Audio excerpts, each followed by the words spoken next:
नमस्ते दोस्तों, my name is Shivam Pandey और आज मैं जिस टॉपिक पे बात करने जा रहा हूँ वो है मेडिटेशन। आप कहीं ना कहीं अपने लाइफ में एक ना एक बार इस चीज़ से फेस किए होंगे कि मेडिटेशन आखिर क्या है। तो अगर आप आजकल के लोगों से पूछेंगे कि मेडिटेशन क्या है तो आपसे यही कहेंगे कि अगर आप अपने रियल लाइफ में थोड़ा डिस्टर्ब चल रहे हैं तो आप मेडिटेशन कर सकते हैं। और आपको कई सारे यूट्यूब पे कंटेंट मिल जाएगा, इंटरनेट पे सारी चीज़ें ऐसे ड्रामा कह सकते हैं एक प्रकार का मिल जाएगा मेडिटेशन का। तो आज मैं जो अपना एक्सपीरियंस शेयर करने जा रहा हूँ कि मेडिटेशन है क्या, तो उस पर मैं बात करने वाला हूँ। तो चलिए शुरू करते हैं। हिंदू धर्म में 3 स्टेजेस को बताया गया है कि मरने के बाद 3 स्टेज मिलता है। अगर कोई बुरा काम करता है तो उसको नर्क मिलता है, कोई अच्छा काम करता है तो उसे स्वर्ग मिलता है, और तीसरा स्टेज सबसे हाई क्वालिटी का होता है जहाँ पे जाने के बाद आपका जीवन मरण का चक्र खत्म हो जाता है। तो मेडिटेशन क्या होता है कि गीता में अर्जुन को श्री कृष्ण बताते हैं कि जब आप मरने की कगार पे हो तो आप जो है मेडिटेशन करें। मेडिटेशन इन द सेंस कि आप मेरा ध्यान करें, आप अपने ईश्वर का ध्यान करें, चाहे वो हिंदू हो, मुस्लिम हो, कोई भी हो। तो वो बताते हैं कि जो मरते टाइम मेरा ध्यान करेगा वो परम धाम को प्राप्त हो जाएगा, यानी कि कभी ना खत्म होने वाली सुख।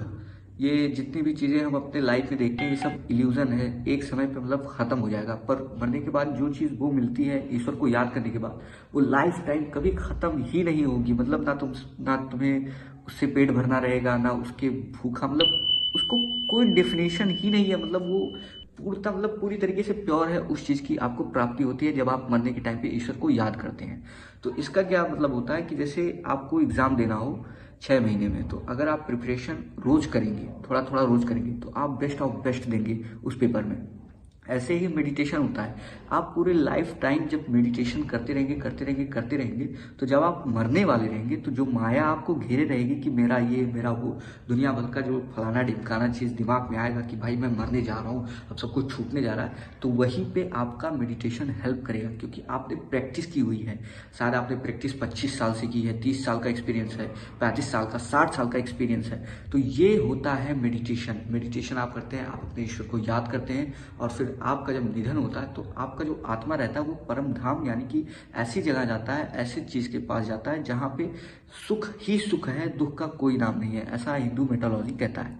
और मैं उसको पूरी तरीके से फॉलो भी करता हूँ। इवन अगर आप किसी भी धर्म से हो, किसी भी जात से हो, तो ये सब फॉलो नहीं करता कि भगवान क्या है क्या है। बस एक चीज कोई है जो प्योर है, ना वो धर्म है, ना वो जाति है, ना कुछ है, और उसी को प्राप्त करने के लिए हम अलग अलग रास्ते को चुनते हैं। कोई हिंदू बनता है, कोई मुस्लिम बनता है, तो कोई क्रिश्चियन बनता है, कोई ढेर सारी जनजातियां हैं भाई, अलग अलग चीज है। अलग अलग धर्म के लोगों का अलग अलग ईश्वर है। कि क्या कनेक्शन है कि उनका माइंडसेट और हमारा माइंडसेट सबका एक ही चीज पे लिंक करता है, वो है ईश्वर, परमात्मा। उसी को प्राप्त करना है। तो मेडिटेशन इसीलिए किया जाता है कि हम जब मरने वाले हो तो हमारा ध्यान कहीं डिस्टर्ब ना हो, जो भी हमारा पुराना एक्सपीरियंस रहे वो उस टाइम पे काम आ जाए।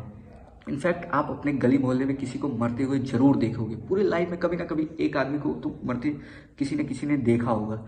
जब वो मरने वाला होता है तो उसके आसपास जितने भी लोग खड़े होते हैं उसके कान में या उसके आसपास तेज तेज से ईश्वर का नाम लेते हैं या फिर अल्लाह का नाम लेते हैं। क्योंकि वो अगर माया में भी है तो हमारी जो आवाज़ है वो सुन के हो सके एक क्षण के लिए ईश्वर को याद कर ले कि हे ईश्वर, हे परमात्मा, मैं आपके पास आ रहा हूँ।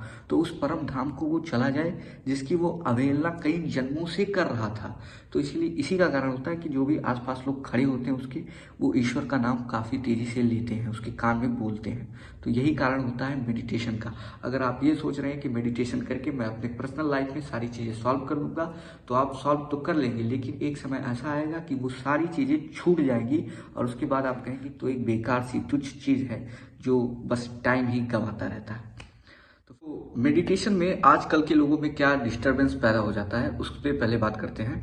जैसे कि वो उनको यही बताया जाता है मेडिटेशन का कि अगर आप अपनी लाइफ में थोड़ा गुस्सा ज़्यादा करते हैं या फिर थोड़ा डिस्टर्ब रहते हैं, अपने काम को सही ढंग से नहीं कर पाते हैं, तो आप मेडिटेशन रोज किया करिए। 15 मिनट किया करिए, आधे घंटे किया करिए, आपकी जितनी एफिशिएंसी हो आप उतना मेडिटेशन कर सकते हैं। लेकिन होता क्या है कि हम मेडिटेशन करते तो हैं, लेकिन आगे चल के फिर से वही गुस्सा, फिर से वही वासना, या फिर जो भी चीज़ें जिस चीज़ के लिए हम मेडिटेशन करते हैं वो फिर से वही चीज़ें एक्स्ट्रा उभर कर सामने आने लगती है। कारण बस एक ही है, हम हैं मनुष्य। और मेडिटेशन इन सब चीज़ों के लिए नहीं बना है कि हम अपने लाइफ में कुछ अच्छा कर सके, कुछ बेहतर कर सके। इन सब के लिए मेडिटेशन बना ही नहीं है। अगर हिंदू मेथोलॉजी की माने तो इन सब कामों के लिए बना ही नहीं है। चलो एक कहानी से आपको बताता हूँ कि क्या है मेडिटेशन और क्यों डिस्टर्बेंस पैदा करता है ये लाइफ में।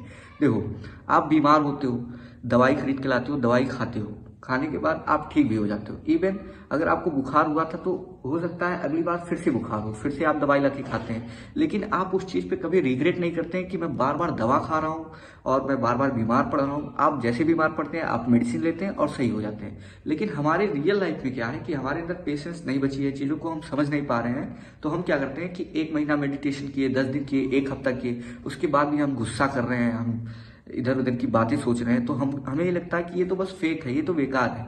लेकिन ये भी एक मेडिसिन की तरह है। आप जितने दिन करेंगे उतने दिन आपके साथ साथ देगा, और आप जैसे ही इसकी प्रैक्टिस छोड़ेंगे ये पूरी तरीके से खत्म हो जाएगा। तो हम बस यही सोच सोच के अपने लाइफ में डिस्टर्बेंस क्रिएट करेंगे कि इन सब फालतू चीज़ों के बीच मत पड़ो, ये सब बेकार है, दुनिया भर की कहावत। तो फिलहाल अब आ जाएगा, अगर और चर्चाएं करने लगूँ तो मेरा तो एक्सपीरियंस यही करता है कि मेडिटेशन एक ऐसा प्रैक्टिस है जो आपको लास्ट टाइम पे, लास्ट फेज पे काम आने वाला है। तो अगर आप आज से कर रहे हैं या बहुत पहले से कर रहे हैं तो बहुत अच्छी बात है, अगर नहीं कर रहे हैं तो आप कर सकते हैं। अब कैसे मेडिटेशन किया जाता है वीडियो का पार्ट 2 आएगा, तब तक थोड़ा पेशेंस रखो, काम करते रहो, नाम जपते रहो। जय श्री राम।